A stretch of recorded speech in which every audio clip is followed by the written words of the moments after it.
The following is an independently produced community access program. The viewpoints expressed are those of the community access producer and do not reflect those of Shaw Cable Systems. The program is presented in response to CRTC policy guidelines regulating community programming. Hey, this is James Buddy Rogers, and you're watching On to Grine with Valentine. Hi, I'm Navid Negahban, and I'm on the Grine with Valentine.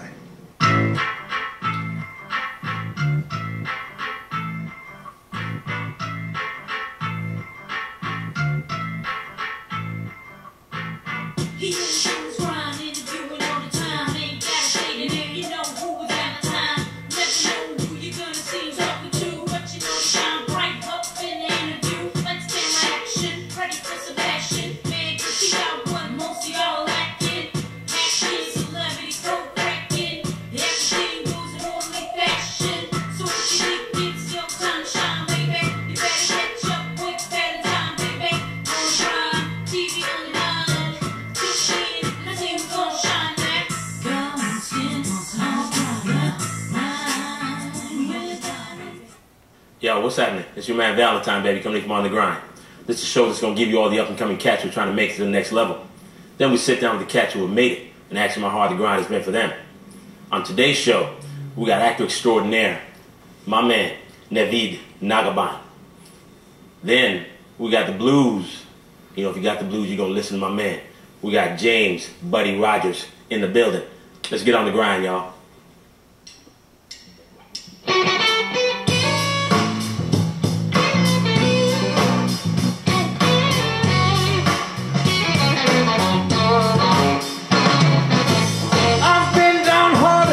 Been busted and broke. Been a long time jobless, ain't no joke. I've been lost in a forest I couldn't see for trees. I haven't met a trouble that could keep me on my knees. And when my broken dreams seem like they're never gonna mend, playing the blues to ease my pain. My guitar's my only friend. The guitar gives me comfort when love just can't be found. Lovers come, and when they go, my guitar's still around. They say it's made me crazy, I should be doing other things. I like to find myself a real job instead of bending guitar strings. When my broken dreams seem like they're never gonna end, playing the blues to ease my pain. My guitar, my only friend.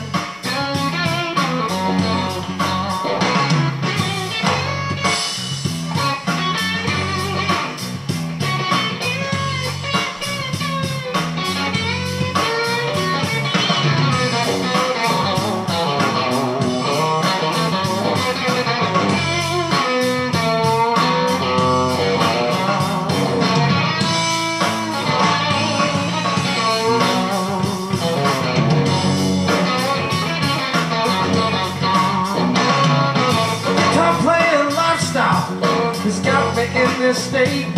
Sometimes I swear I'll give it up, but I know it's far too late. My hands around my guitar neck, but it's got me in its grip. It doesn't matter what I do, can't shake my guitar trip. And when my broken dreams seem like they're never gonna end, playing the blues to ease my pain. My guitar, my only friend.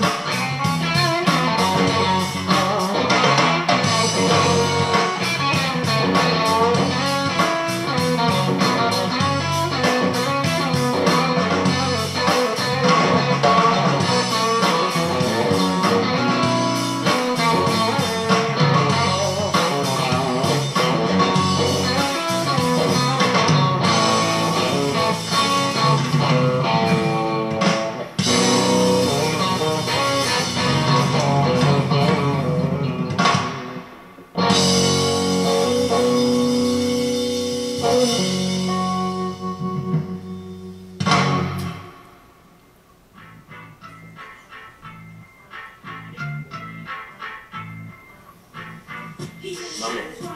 Jay, buddy, Ross. What's happening, homie? What's Good to good, be man? here. Nice to see you, man. You too. That song was dope. Thank you. And, I mean, what's the song called? The song's called My Guitar's My Only Friend. Now, we know that the guitar is not your only friend, but I mean, what made you come up with that song, though? Well, that song was written by a good friend of mine, Tom Lavin, Okay. who produced the album. Nice.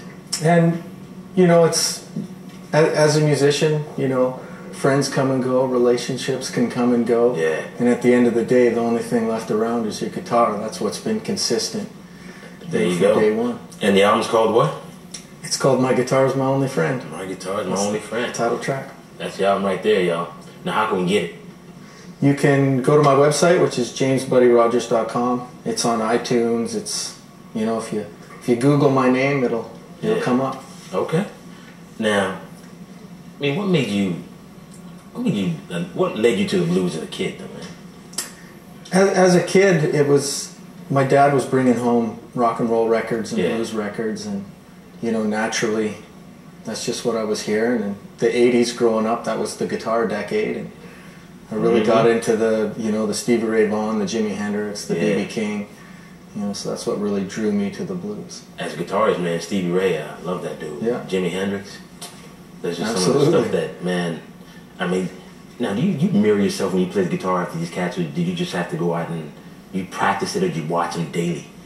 I would watch them and learn all their licks note for note. Yeah. And kind of learn to play those solos, and then kind of, you know, the trick is figuring a way to put a twist on it so that you're not just a clone of something else. Exactly. Where you still have, you know, your own energy, where, you know, you can be yourself at the same time, yet have influences. Because, man, some of the things, I mean, I watch some Jimi Hendrix stuff, man, I'm like, ridiculous. Oh yeah. Ridiculous. Some of that stuff's over my head. Yeah, exactly.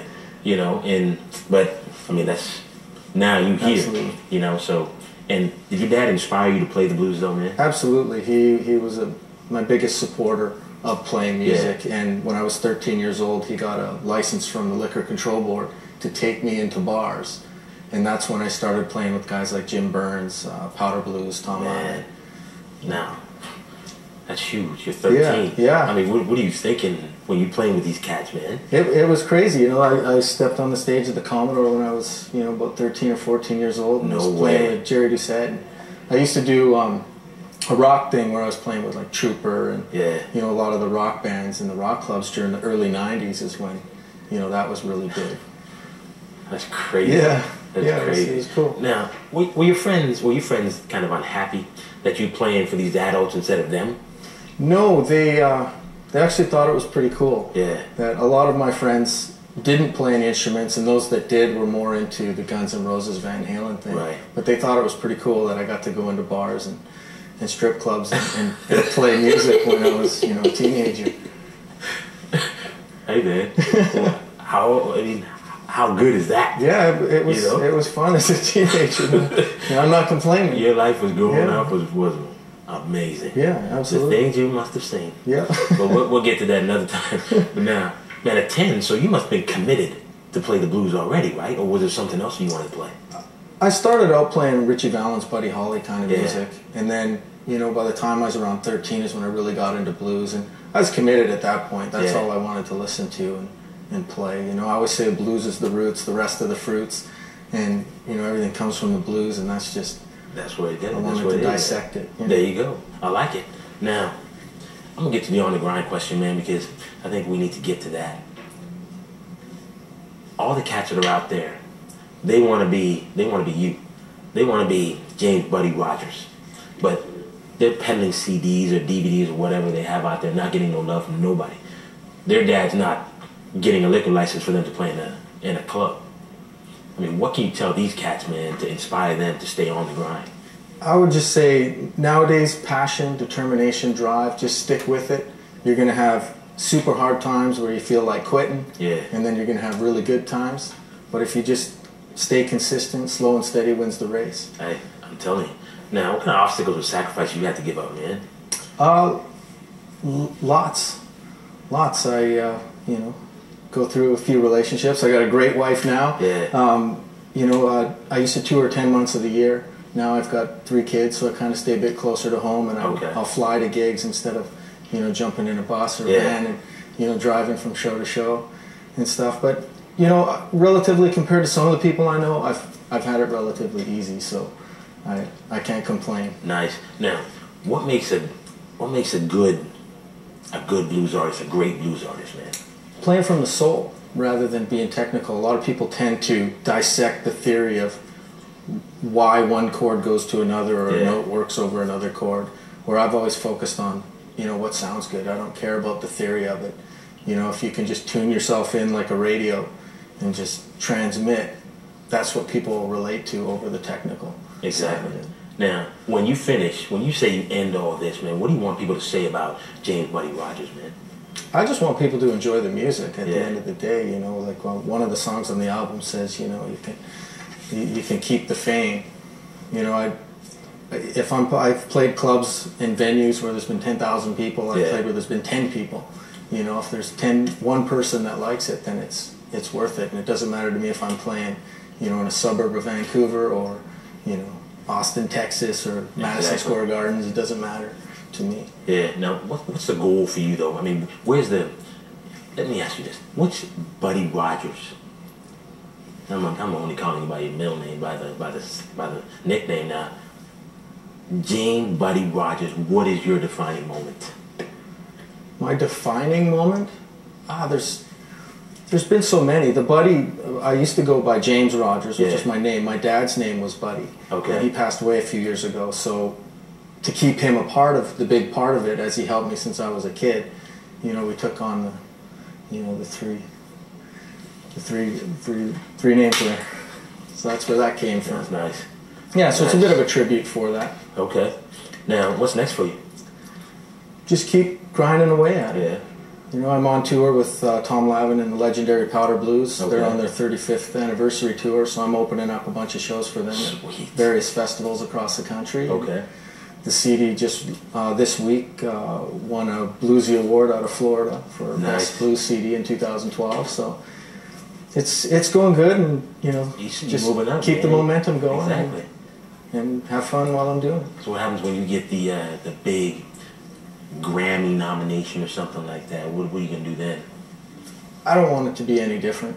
Yeah. You know, I've seen that kind of stuff change people. In music, there's a big gap from, you know, playing small clubs to playing big, you know, concert halls. Mm-hmm. And I've seen it change people, and I really hope my dad instilled, you know, just stay the same. We're all people at the end of the day. So don't let it go to your head. So when the music dies, this is what they want. You want them to just see you. Exactly.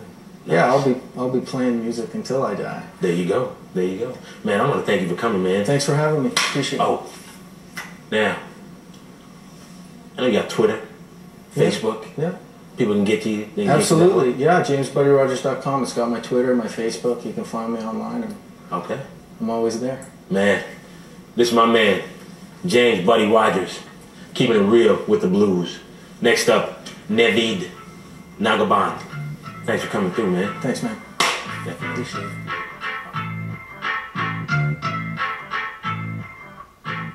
He was grinding, doing all the time. Ain't that shit, and you know who was Valentine. Never know who you're gonna see talking to, but you know shine bright up in the interview. Let's get my action, ready for some action. Man, cause he got one, most of y'all lacking.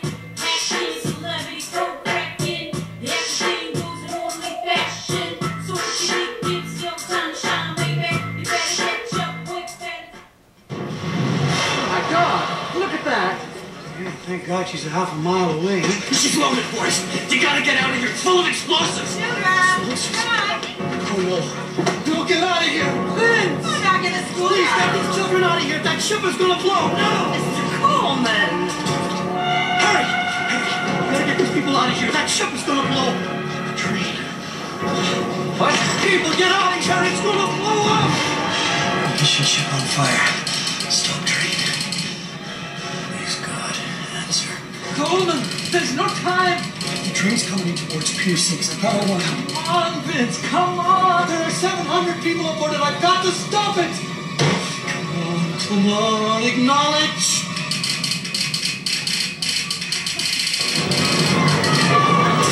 Halifax was devastated. 9,000 wounded, 2,000 dead, including Vince Coleman, dispatcher.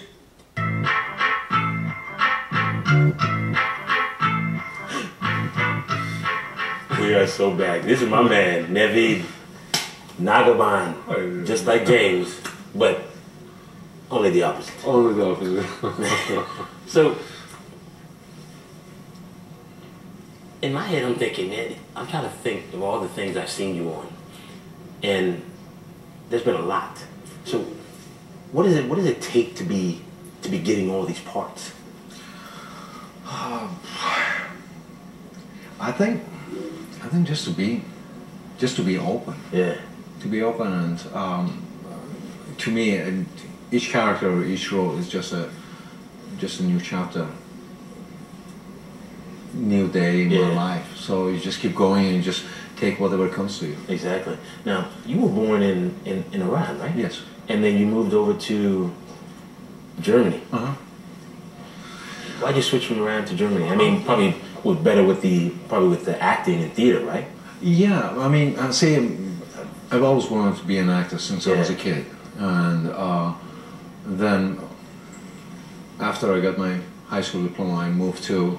I used to do some mime in Iran, some acting with a small theater company that was a deaf theater company, and then I went to Turkey.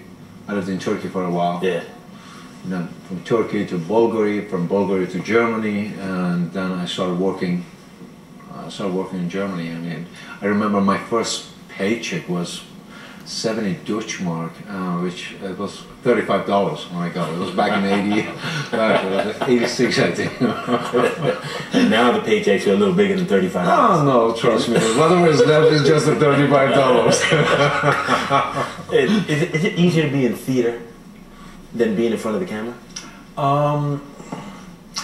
I love theater because you get instant feedback from your audience, and you're connecting. Yeah. And when you connect with the people, whatever comes back at you is what's gives you momentum, and you can move to the next level, next moment in the play. Yeah. But and to me, it's just a one take. When you're doing a live show, when you're doing a play, it's just one take, and it's like our everyday life. Because when we are walking on the street, we don't know what's going to happen in the next second. It's exactly the same. You don't have a redo. Yeah, that's it. That's it. Movies that give you gives you more flexibility. You can do whatever you want to do. You can try different things, and it's good. Personally, I really like theater. Yeah. I love that feeling. That, oh my God, am I going to remember my first line? Am I going to remember my first line? Trust me, Valentine, just the first line is what is like you. Am I going to remember? And then boom, then you're in. Have you ever forgot the first line and all of a sudden did it just roll downhill after that, or? Yeah, trust me. As I was doing. Oh my gosh, I was doing a play, Omnium Gatherum, and then I'm at Wheel Gears Theatre. Yeah. And it's outdoor, so you're performing outdoor in front of the audience, and I remember I knew my line, but it was like that from here to here. It wouldn't connect. And then other actors, they jumped the line. Yeah. And the moment that they jumped the line, then the second line, it was there. But the first line, because I was so nervous, am I going to remember the first line? That's the one line that I never remembered. I couldn't remember it. Now, when you're on the screen now, what do you do so you don't forget the first line? Oh, now I don't even. I'm not walking in front of the front of the camera as an actor. I try to let the character to do it. See, this morning when I came here, I don't have a script. I'm sitting here. What you're asking me is, it's coming from me. Right. So it's I don't need to memorize it. See, so when I'm going as a character, you get the character, you create the character, then you take all the lines from the script, you put it in, everything goes into your memory bank, and then you have it there. you're improvising when you're in front of the camera, but you're improvising with the limited words, right. the words that has already been given to you. Yeah. So you just need to listen to the person and just deliver what comes out. Exactly. Just to respond. Now, I'm going to ask you an on the grind question. And the on the grind question is, everybody wants to be Navid, right? Navid. But they're not getting any success. They're not getting no love from anybody. They go to a lot of auditions and don't get anything. What can you tell them to inspire them to stay on the grind to become Navid Negahban? I think everybody has to listen to what the voice inside. Right. I cannot be you.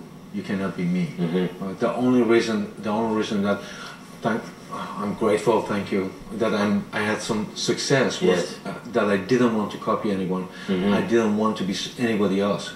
I wanted to be myself. Right. So if the part is right, and if I can create that illusion, then I go for it. I think the most important thing for and not just actors, for all of us, right, is not to try to copy, because each of us, we are individual, and what the beauty of our world is we are so diverse. Exactly. Each of us. So you shouldn't mimic anyone else. You shouldn't copy anyone else. Just be yourself. Be original. Be original. Nice. Yes.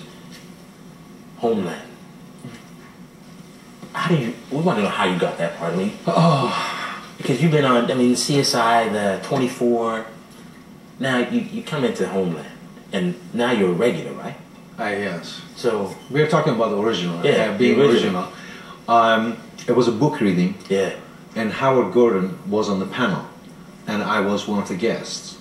A friend of mine wrote the book, so I went to the event. I was invited to the event, and Howard is also the producer of 24. So I worked season 8 on 24. Right. I knew about the script. I've read the script before, so I walked up to him and I said, "Howard, I love your script." And in the pilot, Abu has only 2 lines. Yeah. I said, "I love your script. Who's playing Abu?" I said, "Well, we don't know. We haven't thought about it yet, and we are still thinking." I said, "What about me?"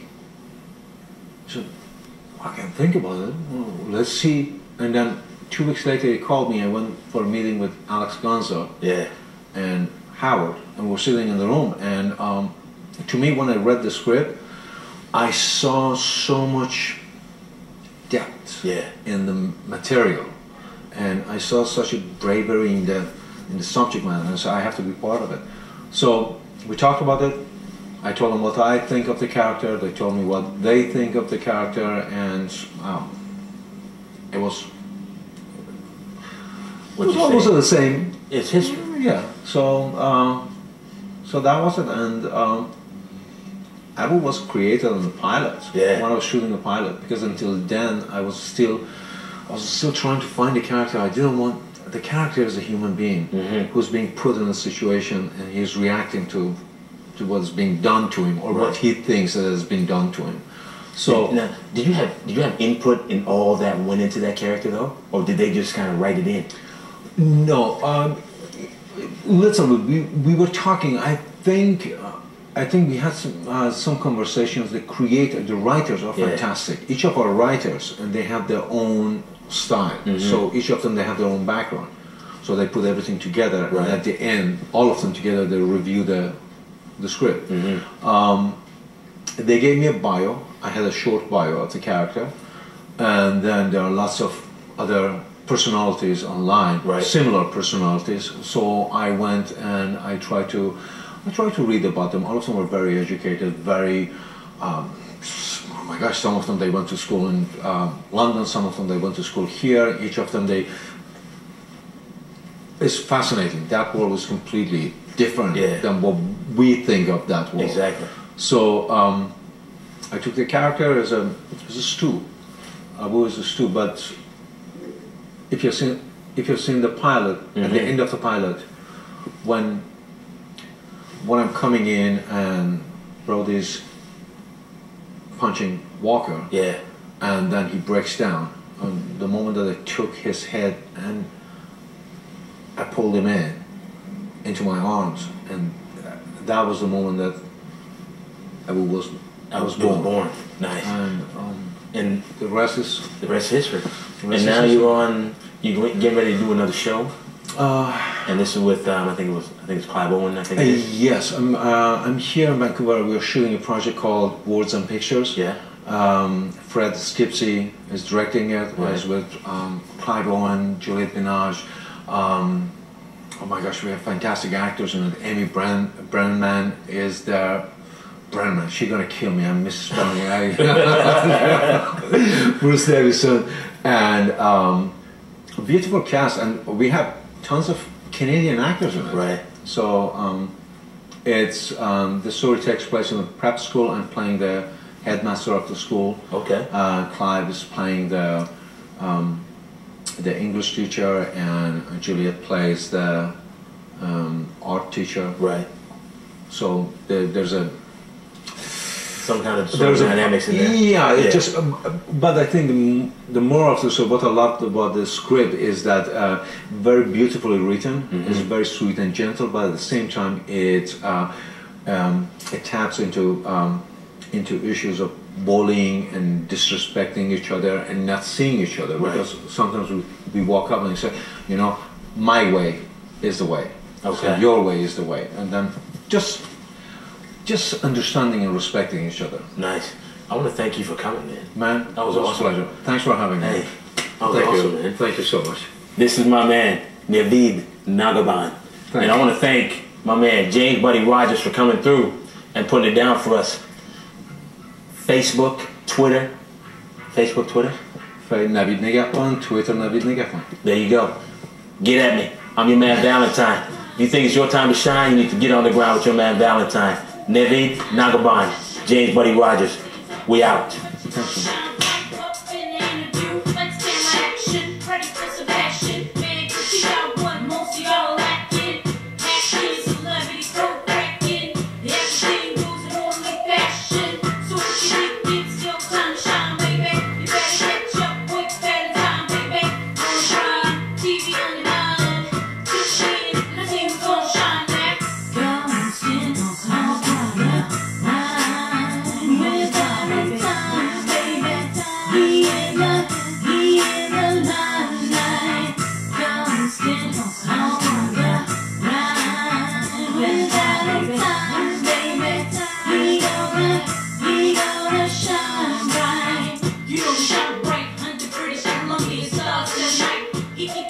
The proceeding was an independently produced community access program. The viewpoints expressed are those of the community access producer and do not reflect those of Shaw Cable Systems.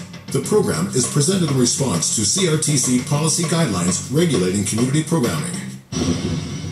Firefighters, brave souls.